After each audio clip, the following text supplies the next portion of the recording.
Hi guys! Over on Instagram, I asked you for video ideas. One of the requests was to do a 2021 bullet journal walkthrough. I'm very excited to share with you the things that I have done in this journal so far. I've just started it, but I'm very excited. So let's start with the cover. For those of you who have asked me, this is actually just a plain journal from Michaels with dots. If you look real close there, you can see it. So this decal that you see on the cover here is actually a stick-on decal that I had made for my care packages originally. A couple months ago, everyone who purchased a care package got this mug with this gorgeous decal on it, but I kept one and I put it aside and I decided to stick it on a journal instead. Good news, I have also made this a sticker on my merch store. So if you wanted to, you could create something just like this by buying a sticker and putting it on a bullet journal. This is another bullet journal that I did in a different care package. You could take any notebook at all. It doesn't have to be a bullet journal. It could just be a regular lined notebook and you could put the sticker on that. This sticker is in my merch store, which is linked below if you want to go check it out. But at the end of this video, I am going to do a giveaway of a bullet journal with this sticker and my novel planner notebook. So more on this giveaway at the end. Stay tuned for that. First page that I designed is of course the cover page. This is something that I found from a couple different ideas on Pinterest and I just copied it. So I just want you guys to know, first things first, over on Pinterest I have an entire board of bullet journal ideas like this one, and technically these were two different ideas that I merged together. My next page is one where I did goals over here, and then I did a month overview on the other side. If you can't tell, I'm very into the flower designs right now. And then if you haven't seen my video on my 10 goals for 2021, I will link that below in the description box, and you'll find out what some of these are as well. But most of these goals are still private unless you are over on Patreon in the video club or above, which is also linked below. This page, I'm gonna cover up the ink stains here because I had a little oopsie moment, as you can see, and I have to go and get some white out for that. But I like to do end of month tracking. I did this in last year's bullet journal. Let me show you a little sneak peek of that. Just Instagram, and you can see how it grows. And I need to finish doing my December tracking because that's the month I'm in, and then tally up the end of the year. And also you can see YouTube. It's really fun to see where YouTube started at 10,000 and then it's at actually 17,000, a little over that, this month in December. I also like to do monthly goal pages. So I usually like to do the name of the month and then a simple outline. But again, I got a little bit flower crazy this month, as you can see.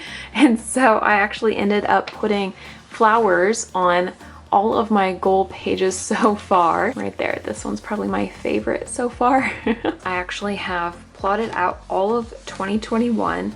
And one of the big questions, sorry for all the, secrets going on here, but I'm not totally ready to share just yet, unless again, you're in the video club over on Patreon. But some of the questions you guys asked me in that Instagram poll was, how do you time your deadlines? And do you make your own deadlines? Or if not, whose deadlines do you follow? So first of all, I make all of these deadlines, but I do treat them as if they're pretty much set in stone, and I take them really, really seriously. And the way that I figure them out is actually through this publishing timeline template where I go and I work my way through each stage of the process. I figure out how much time it needs, and then I plug everything into a calendar and I just figure out from there what exactly do I need to do each month. And so I use that template and then I end up putting it into something like this in a bullet journal spread where it looks pretty and I can enjoy looking at it. So I did a little bit of color coding for different projects. If you want this template, I actually give it away for free to everybody who signs up for my monthly newsletter, which is linked below if you would like to grab that for yourself. It comes with a 23-page guide on how exactly I fill it out to make a publishing plan for yourself and get those deadlines going. But another question that I get asked a lot is actually about how I plan my content for social media. Not just one question, but three. Alyssa asked, how far in advance do you plan your content for Instagram and YouTube? Melanie Clark says, how do you get all of your social media done? And do you feel drained with keeping up with it? And then author Mary Elizabeth says, how do you keep up with social media? So this is a big one that you guys have asked me a lot. Before I dive into this, I just want to say that I don't keep up with all social media. I have gotten rid of Twitter, I've gotten rid of Facebook. I am not pouring energy into things that I am not feeling joy about and that don't bring me either joy or income or both. So YouTube and Instagram are my favorites and they bring me joy. For Instagram, that brings me income indirectly as I point to other things such as my books, but for YouTube I actually do get direct income. So I really like to plan out YouTube, and that's what all these blue stickies are, is video ideas. And the reason I like to use stickies is because sometimes they don't happen. For example, this is the video we're on right now, and this video might end up getting pushed to a different day. For example, say I don't get as much done this week or I have too much going on and I end up just moving videos around. So this really helps me to get it on the calendar but still have it be a little bit flexible. And you'll notice that Instagram is not on here because I am taking it a lot easier on Instagram this year, and I am more building the content around other things such as the YouTube videos and posting about that, or posting about the patron exclusives. Like when I have my December sales income report over on Patreon, I'll probably post about that, or I'll post about a newsletter, or I'll post about, see, my book is due here to my editor, so I might share on the next day what my word count is and how it went and how I feel about it and that kind of fun stuff. So I'm treating it pretty relaxed at the moment, but in the past, when I was first building up my habits and getting comfortable and learning what I like to share, I actually did this video on how to come up with content for an entire month in just 60 minutes and how to plan out your full month of content. And it just makes things so much less stressful, so much less draining, and it helps me figure it out in advance. So I really like to have a content calendar, whether you are planning out Instagram or YouTube or something else. This, especially the sticky notes, which make it movable, is really fun for me. Another page that I really enjoy, and I'm gonna show this to you even though it's kind of revealing some fun stuff, is my brilliant ideas page. And I'm just joking with the brilliant ideas part because who knows, I'm not sure if any of them are, but this is actually more my shiny idea syndrome page because I am constantly coming up with ideas that I used to just immediately do. And I would go, like, for example, I wanted to rename the book How Your Book Sells Itself to something like How to Get People to Buy or Read Your Book, because people are constantly asking me, how do I get people to buy or read my book? And that is exactly what How Your Book Sells Itself is about. That's literally the point of it. And so I think that I'm missing some of my audience there. But instead of doing that immediately, which would be a lot of work and pull me away from my other goals, I put it here in my really shiny idea syndrome page to address eventually so I don't forget. Same thing with Instagram and doing quotes and care packages, where I might do them quarterly or even annually, and I might make them into more of a flash book signing sale where I give gifts from the care packages, but it's also specifically signing my books. I have ideas for YouTube polls for my merch store where I want to create something that says that the first draft is a dumpster fire, because I think that would be hilarious and it's so on brand for me. I want to take those digital care packages that I made, and instead of selling them as one full package, I want to break up the different stuff that's in them and sell them as individual things in my store so people can get exactly what they want. For the book release, I think it'll be fun to maybe share the songs from my Spotify playlist once a week and do that Teaser Tuesday stuff. I actually did bring my music videos back, so I have done this one, and then I also want to do some behind the scenes stuff on Patreon where I start maybe sharing the quotes and the excerpts and the little sneak peeks of The Enchanted Crown that I typically share in Goodreads, and it occurred to me I could also be sharing those on Patreon. And speaking of my store, this is something I actually sell in my store, flowers not included, because I got a little flower crazy, as you can see here. But this reading log is something I have just added to my website store, and you can print it on a large piece of paper, which is how it comes naturally, or you can shrink it down to 30% and glue it into your bullet journal like I did. This next page is pretty censored because it is my YouTube video ideas, and I actually shared this over on Patreon, also in the video club, because they are the ones who help me choose my video ideas. So you can see a sneak peek of some of the ones that are either already out or upcoming very soon.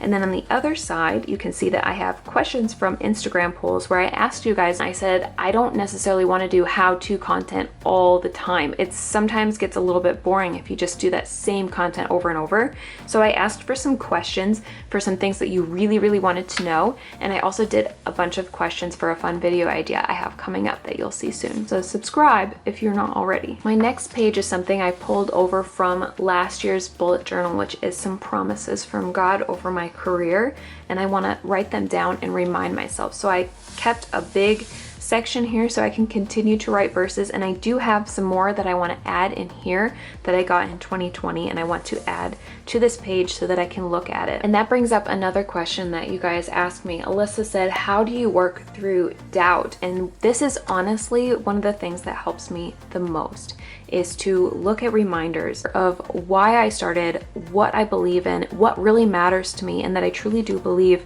that I will be able to continue doing this work because I am called to do it. This is what helps me to keep going even when I do struggle with doubts, just like everyone else, because it's normal. But this is how I work through it, honestly, is to remember why I started and what I truly believe about my career. Then I typically do weekly spreads, and I like to mess around with this. Again, I go on Pinterest and I try things, but you can see that I'm still pretty flower crazy, and I did a bunch of doodles throughout watching a movie the other day, so every one of these pages has flower doodles because of that movie. But I typically just try different things. Here's another spread that I like to do a lot if I have time, or sometimes I will just literally go one day at a time, and I like to use Mandy's stickers. If you're someone who likes stickers in your bullet journal, I have linked that below along with a 10% discount code. The next page is an idea I got from my good friend Brittany, and she also does tons of awesome bullet journal videos, which I will link below in a playlist. And so what she likes to do is do quarters and separate it out to kind of give a visual of what each quarter has to do. I think she does it better, but I had honestly already made this circle with the flowers on the sides, and I wanted to do something I really liked with it that would be long term. So I ended up doing quarterly stuff a little bit differently, and as you can see, I've had to hide most of it. It looks a lot prettier without sticky notes, but I like to kind of just put everything that belongs in that quarter so then I can just focus on, okay, this is what I'm doing the next 3 months. None of this is important yet. I am not there yet. And Brittany also does something that I really love, where she actually looks back as well. So I want to make another tracker similar to this, but it's one where I look back and I fill it in as I finish that quarter, and I fill in what I have accomplished and what I have done, because I think it's really valuable to look back and see how far you've come. And so I love that she does that, and I haven't made that tracker yet, but I will link her video playlist below if you want to go check it out for some ideas on that. The next thing that I have is my writing tracker, and so this is nice and blank and gorgeous because I haven't started it yet, but let me show you the two that I did last year. This one is the first time that I did this writing tracker, and that was when I was trying to finish the first full draft of The Enchanted Crown right here, in case you didn't know. So I had written probably 2/3 of this book, and I still hadn't written the ending of it. So I officially finished this in, what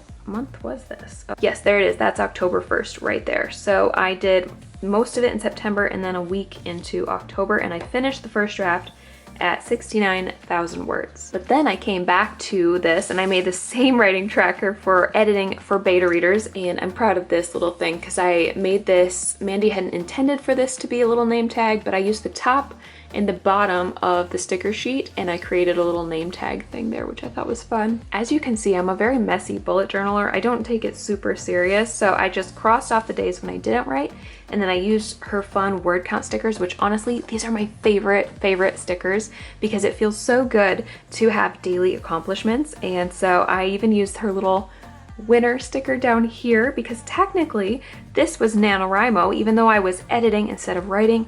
I counted it, I said it counts. This is my November editing goals. So my total, when I finished editing, I had added words and it was 77,690 words. So it definitely grew by a lot.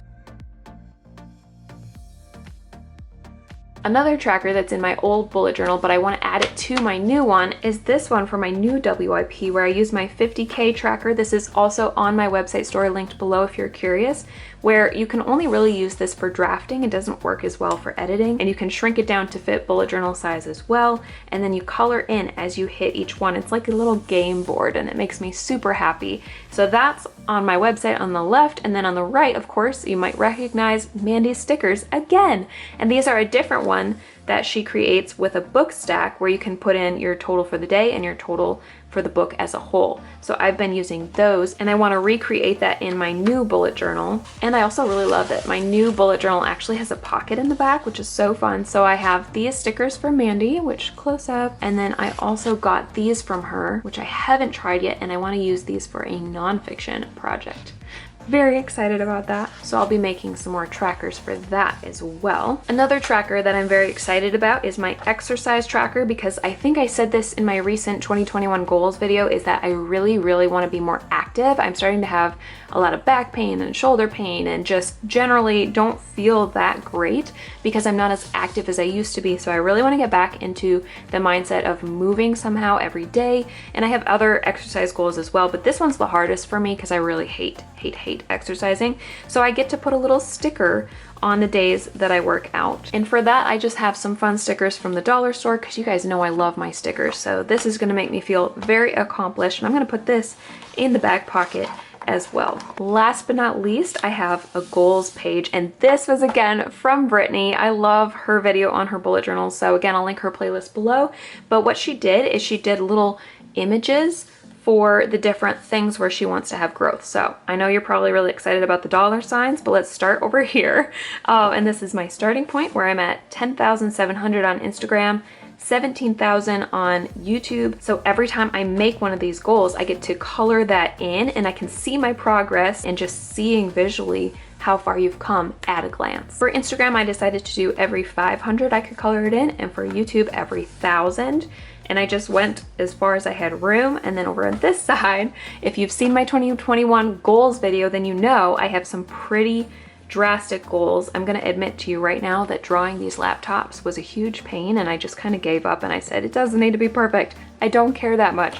So it'll be fun to color these in and see how far I come for my business, for Instagram and YouTube in 2021. So that, my friends, is my bullet journal so far in 2021, and I'm excited to see where this goes. So if you want to join me on my journey of seeing if I can make these crazy goals of mine, then make sure you subscribe below and hit the thumbs up button too to let me know you like this kind of content, and I will see you guys again very soon. And don't forget that giveaway where I'll be giving away a bullet journal of your color choice along with the future best-selling author sticker to put on the front, and the novel planner notebook, which has tons of awesome spreads as well, including that 50K tracker that I showed you. Since these are physical products, this is going to be a US only giveaway. I am sorry in advance. It's just super expensive to mail things overseas. I'm sorry guys, but I do want to say that for those who want to enter, it's super easy. All you have to do is obviously make sure that you're subscribed below, because that's important, and then comment below on what video you're most excited to hear from me in the future, because I want to make videos that are tailored to you. So even if you don't want to enter this giveaway, if you want to comment below on what kind of videos you would like to see from me in 2021, as you saw from my bullet journal, I have some really exciting ideas, but I also really want to tailor my content to you guys. So again, if you want to enter this giveaway and possibly win this fun content, all you have to do is subscribe, like this video, and comment below on what kind of videos you want to see from me in the future. This is going to be a flash giveaway, which means that I'm going to pick a winner in 24 hours after publishing this video. So you got to be quick, you got to comment right away, and then make sure that your email in the about section on your YouTube page is accurate, because that's how I will be contacting you, and I will let the winner know right away after they're chosen, and I will let my author newsletter know in the next email that comes out following that giveaway. So make sure you're subscribed to my newsletter as well. I know it's a lot of things, but hey, you get to win stuff, right? I'm very excited to mail this out to somebody, and thank you guys for watching again. I hope you have an amazing day, and I'll talk to you again very soon. Bye.